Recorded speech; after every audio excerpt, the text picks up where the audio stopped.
वो पाकिस्तानी ही क्या जो बदला न ले। कल डेविड वार्नर ने कामरान गुलाम को जब कहा कि this is not a Multan baby, तो वसीम अकरम ने यह तब सुना जरूर, लेकिन इसका जवाब दिया जब जैक फ्रेजर बार बार नसीम शाह को हिट लगाने की कोशिश कर रहा था और उससे हिट नहीं लगाई जा रही थी, तो वसीम अकरम ने कहा कि this is not IPL bowler baby.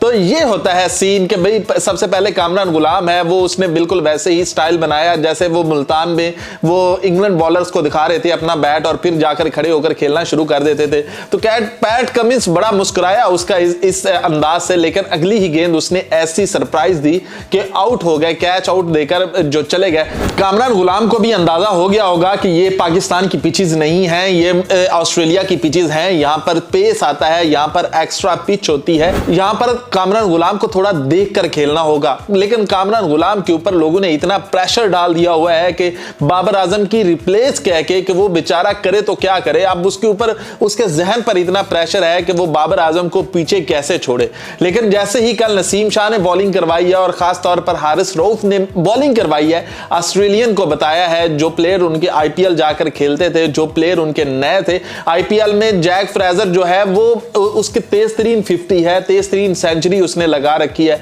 वो बहुत यानी कि वो मार धाड़ करता है, जैसे ही वो आता है वो कहता है कि मैं किसी को बख्शूंगा नहीं। लेकिन जब उसकी 5 से 6 शॉट्स मिस होती हैं कि मारता कहीं था जाती कहीं थी, तो फिर उसे समझ आया कि this is not IPL bowler baby, ये पाकिस्तानी बॉलर हैं, इनको थोड़ा सा देख के सोच के समझ कर खेलना होगा। लेकिन नसीम शाह से भी अच्छी कल हारिस रऊफ ने बॉलिंग की, जिस तरह उसने बैक टू बैक विकेट्स ली और उसने बताया कि भैया पाकिस्तान से खेलना इतना आसान नहीं है जितना तुम लोग सोच समझ कर बैठे हुए थे। बाद में हारिस रऊफ ने यह कहा भी कि अगर 20 से 25 स्कोर और होते तो ऑस्ट्रेलिया हमसे जीत नहीं सकता था, हमने ऑस्ट्रेलिया को हरा देना था और थोड़ी बहुत हमने गलतियां की हैं जो अपनी फील्डिंग में की हैं, उनसे अगर हम निकल आते तो फिर भी हम इस स्कोर को भी डिफेंड कर सकते थे और यह इतना मुश्किल नहीं था, क्योंकि एमसीजी मेरा पसंदीदा एक ग्राउंड है। यहां पर मैंने अपनी जिंदगी की पहली हैट्रिक की थी, अपने क्रिकेट करियर की पहली हैट्रिक की थी, तो यह मेरे लिए बहुत ईजी है यहां पर खेलना और बहुत मजा आता है मुझे यहां पर खेलना। कल पाकिस्तानी टीम जो है वो एक इकट्ठी होकर खेली, एक कंबाइंड टीम की तरह खेली। पाकिस्तान ने बताया कि भाई ऐसे भी क्रिकेट खेली जा सकती है।